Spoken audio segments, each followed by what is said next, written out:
Hello friends, welcome to CopeUp. आज हम discuss करने वाले हैं एडजस्टमेंट के ऊपर। एडजस्टमेंट एक छोटा टॉपिक है पर इसको इग्नोर करना नहीं चाहिए। इससे भी क्वेश्चंस आते हैं सीटेट में। चलिए शुरू करते हैं।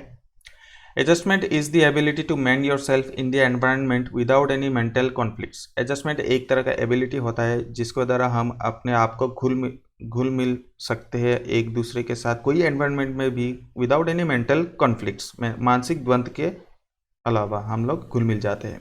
Adjustment is dynamic. Adjustment is dynamic in nature. इसका मतलब है एनवायरनमेंट डायनेमिक होता है, एनवायरनमेंट चेंज होते रहता है, उसके अकॉर्डिंग हम लोग अपना एडजस्टमेंट भी चेंज करते रहते हैं। यही इसका अर्थ है। तीसरा है एजुकेशनल इम्पोर्टेंस।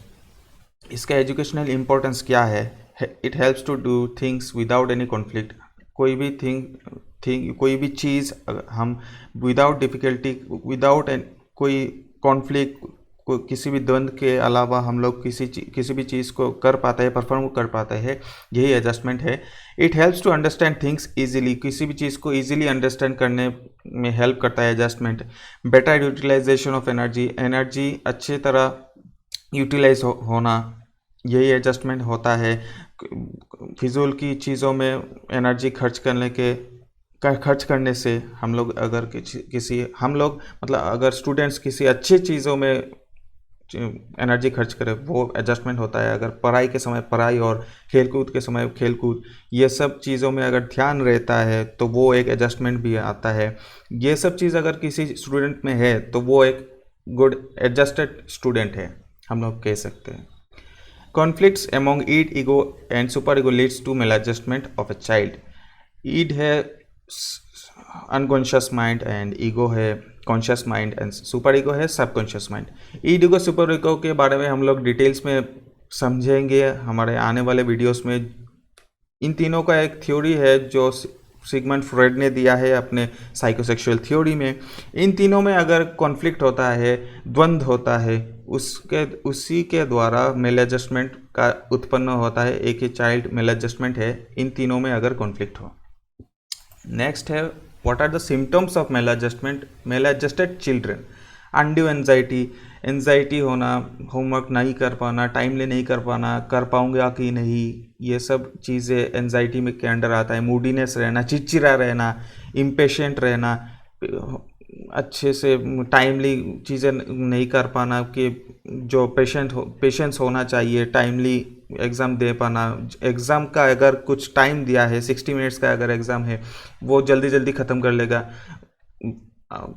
वो देखा जाएगा कि उसने ज़्यादातर क्वेश्चंस गलत कर लिए, पर उसमें पेशेंस ही डेवलप नहीं हुआ कि एग्ज़ाम में बैठ के उसको 60 मिनट्स का यूज़ करना है, अच्छे से क्वेश्चंस करना है, उसके बाद उसको एग्ज़ाम अच्छा होगा। ये सब चीज़ें मेल एडजस्टेड चिल्ड्रन में सिम्टम्स बोल सकते हैं। इरिटेबिलिटी, वो चिड़चिड़ा रहता है। टिमिडिटी, लैक ऑफ करेज ना होना, एग्रेशन, मारपीट, झगड़ा, ये सब चीज़ें, एग्रेशन, ये सब सिम्टम्स है मेल एडजस्टेड चिल्ड्रन का। इम्बैलेंस इन इक्विलिब्रेशन मेरा पहला वीडियो जो CDP का पहला वीडियो है उसमें डिस्कस किया है। Equilibration is something, A knowledge which is balanced in both mind and outside. वो पर्टिकुलर नॉलेज और थिंग, वो स्कीमा अगर इम्बैलेंस्ड हो तो वही मेल एडजस्टमेंट का उत्पन्न होता है चिल्ड्रन में। नाउ अगर सिम्टम्स है तो उसका कॉज भी होगा। कॉज क्या है? Causes of mail adjustment.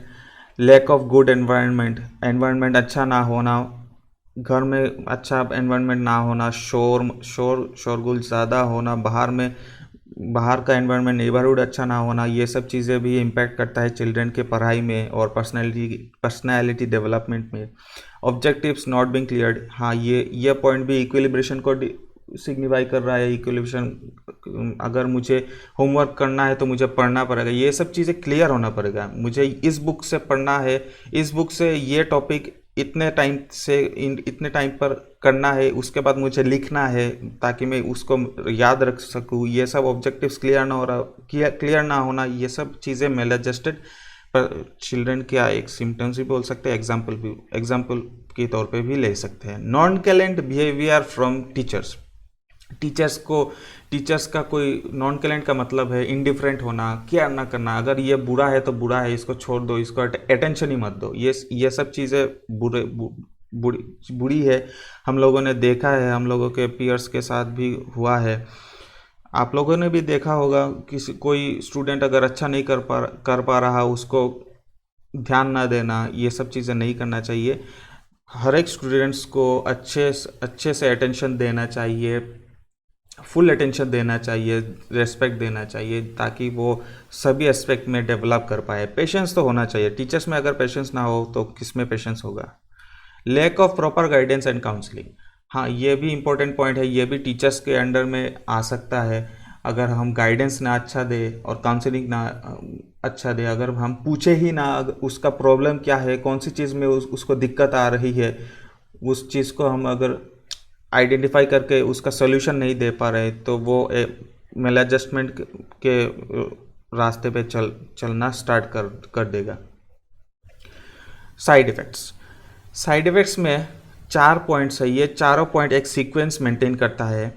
पहला पॉइंट है स्ट्रेस, किसी भी काम को करना है तो हम नहीं कर पाते तो उससे स्ट्रेस आता है। स्ट्रेस के बाद एंजाइटी आता है, एंजाइटी के बाद प्रेशर डेवलप होता है उस काम के अकॉर्डिंग, और लास्ट में आता है फ्रस्ट्रेशन। इसलिए कुछ स्टूडेंट्स आप लोगों को मिलेंगे जो फ्रस्ट्रेटेड रहते हैं हर समय। ये सब साइड इफ़ेक्ट्स है मेल एडजस्टमेंट का। नेक्स्ट है mental health and mental hygiene. ये दो बहुत इम्पोर्टेंट टॉपिक है, चलिए डिस्कस करते हैं। What is mental health? It helps in the development of desirable personality. Mental health एक पॉजिटिव टर्म है। Mental health helps in the development of wholesome, well behaved and integrated personality. चारों ओर से अगर develop करना है तो उसका मेंटल हेल्थ अच्छा होना पड़ेगा। मेंटल हेल्थ अगर अच्छा ना हो तो वो अच्छे तरह से पढ़ाई भी नहीं कर पाएगा, कोई टास्क भी परफॉर्म नहीं कर पाएगा, असाइनमेंट भी अच्छे तरह से नहीं कर पाएगा, खेल कूद भी अच्छी तरह से नहीं कर पाएगा। चीज़ों में वो डिप्रेशन में भी जा सकता है। हाँ, स्टूडेंट्स हम लोगों ने देखा है, स्टूडेंट्स डिप्रेशन में भी जाते हैं, सुइसाइड भी कर लेते हैं। तो उनका क्यों वो लोग ऐसे करते हैं? उनका मेंटल हेल्थ अच्छा नहीं है। Help now next helps in the progress of the society में भी हम अच्छा प्रभाव डाल सकते हैं अगर हम लोगों का मतलब स्टूडेंट्स का अगर अच्छा मेंटल हेल्थ हो। It has the ability to fight against mental blockage and difficulties. Mental blockage का मतलब है अगर हमारे दिमाग में कोई कॉन्फ्लिक्ट चल रहा है, कोई डिफ़िकल्टीज है एक प्रॉब्लम को लेके, ये सब हम फाइट कर पाते हैं। अगर कैसे कर पाते हैं? अगर हमारा मेंटल हेल्थ अच्छा हो। Helps make social relations. हम अगर हमारा मेंटल हेल्थ अच्छा होगा तो जाहिर सी बात है हमारे आसपास के लोगों के साथ भी हमारा रिलेशनशिप्स भी अच्छा होगा। माँ बाप, भाई बहन, बंधु, ये सब के साथ हमारा रिलेशंस अच्छा होगा तो वो हम मेंटल हेल्थ को इग्नोर भी नहीं कर सकते। इसलिए काउंसलिंग और गाइडेंस देना बहुत ज़रूरी है स्टूडेंट्स को। दूसरा है mental hygiene. Mental health improves mental hygiene. Mental hygiene maintains sound mind and healthy personality. Mental health ही इम्प्रूव करता है मेंटल हाइजीन को। मेंटल हेल्थ का एक एक्सटेंडेड वर्जन ही है mental hygiene. Mental hygiene maintain करता है हम लोगों का मतलब स्टूडेंट्स का साउंड माइंड अच्छी तरह से काम कर रहा है, सटीक रूप से काम कर रहा है, और हेल्दी पर्सनैलिटी डेवलप हो रहा है। ऑल राउंड एस्पेक्ट्स को कवर करके एक हेल्दी पर्सनैलिटी डेवलप हो रहा है, पढ़ाई में भी, खेलकूद में भी, और हर तरफ से। It helps to cure mental illness. Mental hygiene अगर अच्छा होगा तो हम लोग मेंटल इलनेस से भी अच्छे से लड़ाई कर पाएंगे। अगर किसी भी तरह का मेंटल इलनेस भी हो जाए तो स्टूडेंट्स या कोई भी लोग अपने आप सॉल्यूशन निकाल के उस प्रॉब्लम से निकल पाते हैं। वो ये कैसे कर पाते हैं? उन लोगों का मेंटल हाइजीन स्ट्रांग है, इसलिए कर पाते हैं।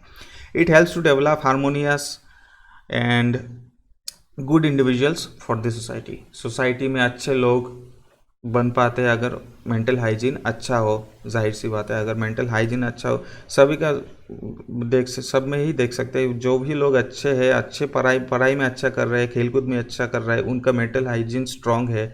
इसीलिए वो लोग उसी फील्ड में, पर्टिकुलर फील्ड में अच्छा कर रहे हैं और सोसाइटी में एक अच्छा इम्पैक्ट डाल रहे हैं। आशा करता हूँ आप लोगों को ये वीडियो अच्छा लगा हो। अगर अच्छा लगा हो तो लाइक कीजिए, सब्सक्राइब कीजिए और हो सके तो शेयर भी कीजिए। And thank you for watching.